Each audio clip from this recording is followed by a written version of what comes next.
Servicio de Administración Tributaria. Secretaría de Hacienda y Crédito Público. Programa de formación. Especialidades SAT. Amparo. Maestro Etienne Luquet Farías. Tema 3. Juicio de amparo indirecto. Subtema 3.1. Procedencia. En este bloque voy a platicar con ustedes sobre la procedencia del juicio de amparo indirecto, es decir, en contra de qué actos de autoridad procede este juicio. En primer lugar, creo que es muy importante dejar en claro que el juicio de amparo, sea este directo o indirecto, solamente procede en contra de actos de autoridad, es decir, no procede en contra de actos de particulares. La teoría constitucional actual ha hecho un paréntesis sobre esta cuestión y se ha abierto la posibilidad de considerar que los particulares en ciertas circunstancias específicas sí pueden violar derechos fundamentales y que esto puede ser reclamado a través de procesos constitucionales. En nuestro país la teoría hasta la fecha no admite esta circunstancia, pero ustedes tienen el ejemplo de Alemania, el Tribunal Constitucional de Alemania, que admite la posibilidad de que ciertas entidades de particulares sí puedan llevar a cabo actos violatorios de derechos fundamentales y que el hecho de que no sean autoridades no es una razón para no permitir su análisis y control en jurisdicción constitucional. Ahora bien, el juicio de amparo indirecto procede en contra de actos que se lleven a cabo fuera, antes o una vez que ha finalizado un juicio, en comparación con el juicio de amparo directo, que solamente resulta procedente en contra de sentencias de órganos jurisdiccionales. En este sentido, el amparo indirecto nos permite impugnar los actos llevados a cabo por las autoridades jurisdiccionales siempre y cuando sean fuera de proceso. Entonces podemos suponer la posibilidad de interponer un juicio de amparo en contra de unos medios preparatorios a juicio, es decir, todavía no estamos propiamente dentro de un juicio, pero solicitamos a la autoridad que recabe cierto tipo de pruebas o que una de las contrapartes entregue cierta información, y esto y las determinaciones que tome el juez o que esté juzgando el asunto pueden ser impugnadas en el juicio de amparo. Lo mismo respecto de las etapas posteriores al dictado de la sentencia en juicios naturales, pues sean estos civiles, administrativos, no importa el carácter. Podemos suponer, por ejemplo, la procedencia del juicio de amparo en contra de condiciones de ejecución de alguna sentencia, remates, por ejemplo, es decir, el remate que se verifique una vez que la sentencia está o se pretende que sea ejecutada. Entonces, en este sentido es muy importante hacer esta distinción que nos lleva siempre a cuestiones de carácter procesal, es decir, el juicio de amparo directo procedente en contra de la sentencia y los vicios que se hayan dado dentro del procedimiento, mientras que el juicio de amparo indirecto es procedente en contra de todos los actos llevados a cabo por los mismos jueces, pero fuera del procedimiento propiamente. Por otra parte, y esto es una excepción a la regla que les acabo de platicar, es la posibilidad de interponer el juicio de amparo indirecto en contra de actos que se lleven a cabo dentro del propio juicio. Ahora bien, esto se encuentra sujeto a una condición especial, y en específico es que el acto que se reclame sea un acto de imposible reparación. ¿Esto qué quiere decir? Es decir, que sea un acto que no pueda ser reparado por el propio juez al momento de dictar su sentencia, porque si no, pues sería realmente ocioso. Es decir, imagínense ustedes estar impugnando actos que al final del día, es decir, con el simple paso del tiempo, podrían ser reparados por el juez que está conociendo de la causa. Entonces, en este sentido, jurisprudencialmente se ha definido el concepto de imposible reparación, y este significa propiamente la imposibilidad para reparar justamente la violación dentro de la sentencia primigenia que será dictada en un futuro. Entonces, esto termina por acotar de forma importante la procedencia del juicio de amparo dentro del propio juicio. Déjenme darle un ejemplo muy interesante. Supongan ustedes que están dentro de un juicio y en este juicio se ordena el secuestro de alguna cuenta bancaria. Pues obviamente el hecho de que una empresa o una persona no pueda disponer de flujos financieros durante del tiempo que dura un juicio, pues una cuestión que no podrá ser reparada en ningún momento. Entonces, en este sentido, se ha admitido que dentro de este tipo de medidas cautelares que pueden ser tomadas en juicios mercantiles o incluso ciertos juicios administrativos, procede el juicio de amparo indirecto, a pesar de que estemos propiamente dentro de un procedimiento jurisdiccional. Bueno, una vez que terminamos con esta consideración sobre adentro o afuera del juicio, tenemos la posibilidad también de que alguna persona haya sido materia o los intereses de alguna persona hayan sido materia de un juicio, pero esta persona nunca se haya enterado de la existencia de este juicio. Supongamos, por ejemplo, que un señor X vende a un señor Y y en ese momento el señor X es demandado respecto de la propiedad justamente que fue vendida. El juicio se lleva a cabo y sale una sentencia en la cual pues el señor X, como ya vendió la propiedad, decidió allanarse y se dice que la propiedad ya le corresponde al señor Z. Entonces imagínense ustedes, pues el señor Y nunca fue llamado al juicio, el señor Y ni siquiera se enteró de qué es lo que estaba pasando.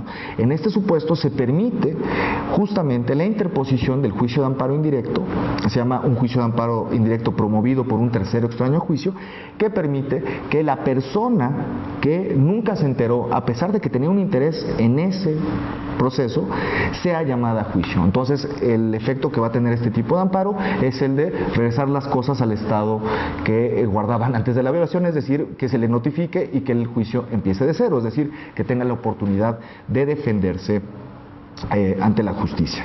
Entonces, esto me parece también un amparo muy relevante y que a final de cuentas permite propiamente evitar cierto tipo de abusos de carácter judicial y sobre todo en cierto tipo de relaciones mercantiles o civiles.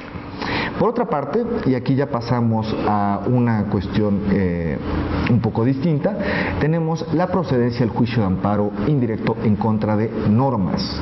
Esto significa que el juicio de amparo indirecto es la vía idónea para impugnar la inconstitucionalidad de cualquier tipo de norma. Y por cualquier tipo de norma entiendo leyes, entiendo reglamentos expedidos por ejecutivos, entiendo normas oficiales mexicanas, normas mexicanas, circulares, acuerdos o cualquier otro tipo de norma que tenga el carácter de ser general y abstracta. Entonces, en este sentido, este es la vía idónea para hacer la impugnación. Ahora bien, la posibilidad de impugnar depende del tipo de norma que tengamos enfrente de nosotros.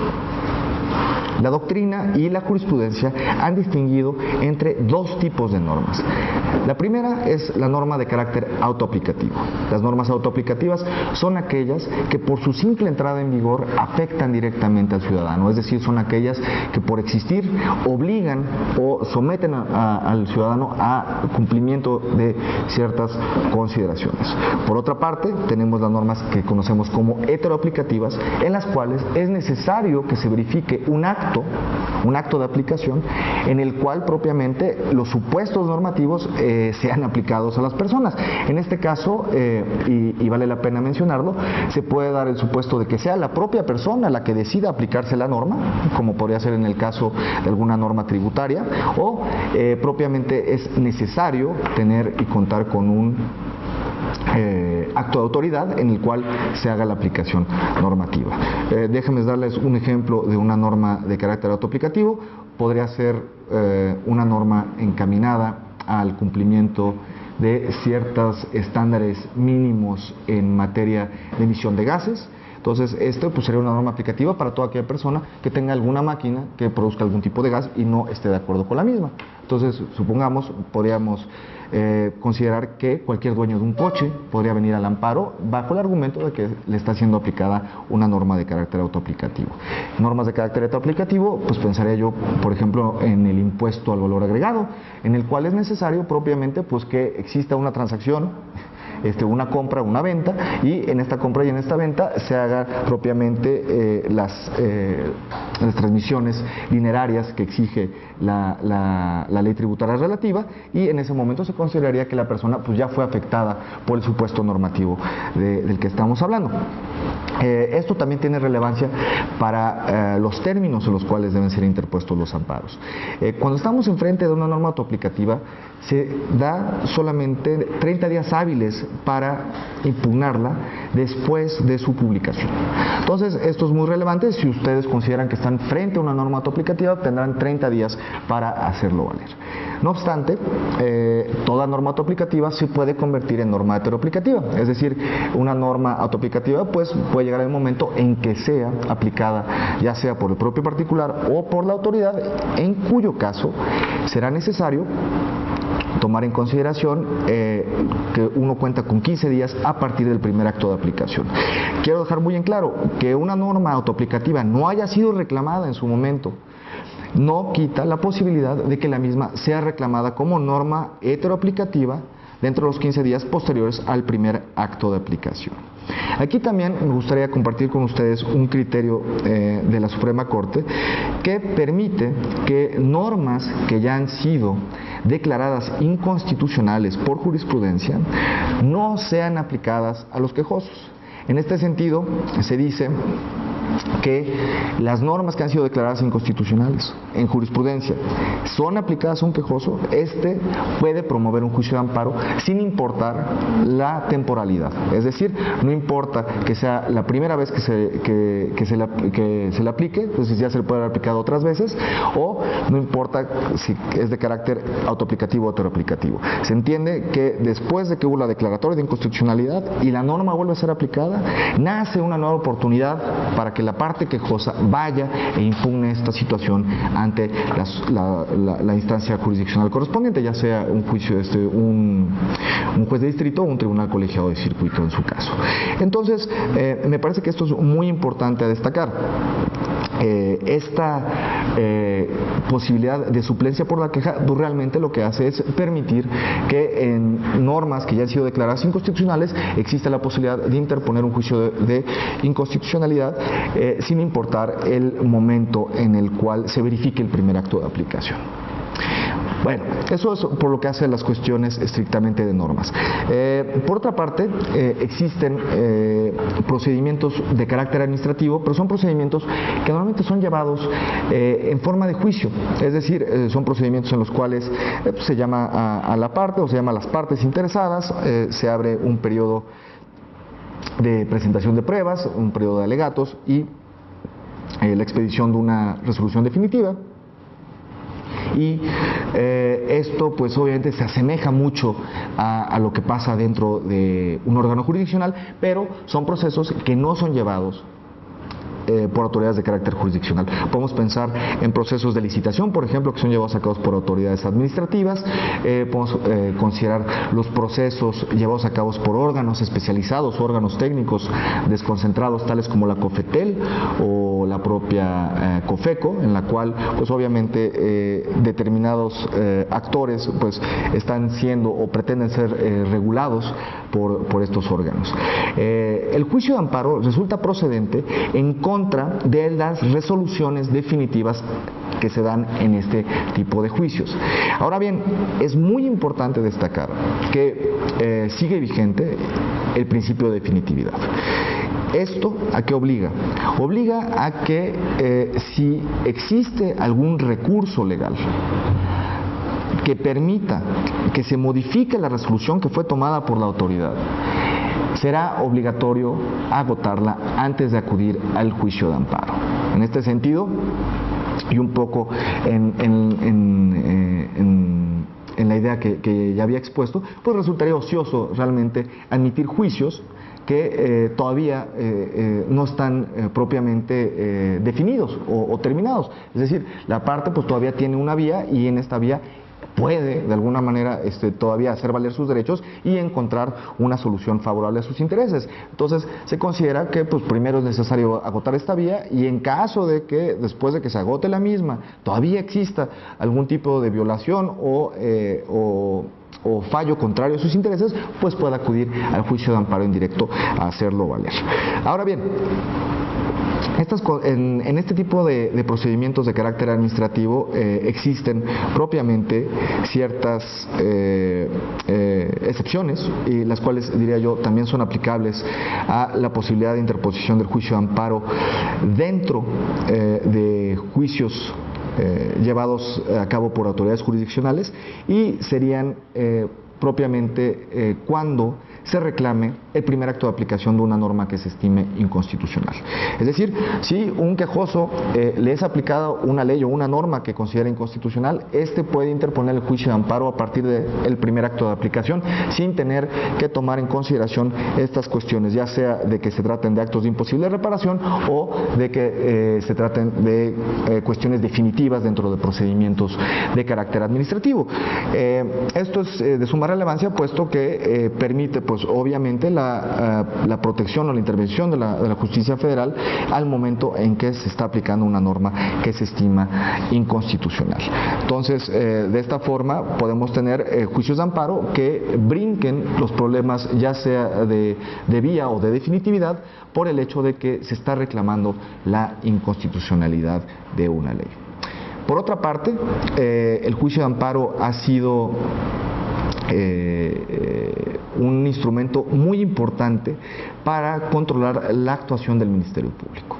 De conformidad a la Constitución y a la propia Ley de Amparo, se permite que las partes que se sientan afectadas, es decir, las víctimas dentro de un proceso penal, puedan apelar los no ejercicios de acción penal por parte del Ministerio Público. En este sentido es muy interesante, puesto que se pone propiamente se sujeta a un control jurisdiccional la discrecionalidad que tiene el Ministerio Público para determinar no ejercer la acción penal. Entonces, en este sentido, creo yo, estamos frente a un instrumento importante e interesante que permite controlar la actuación de las autoridades ministeriales. Programa de formación, especialidades SAT. Secretaría de Hacienda y Crédito Público. Servicio de Administración Tributaria.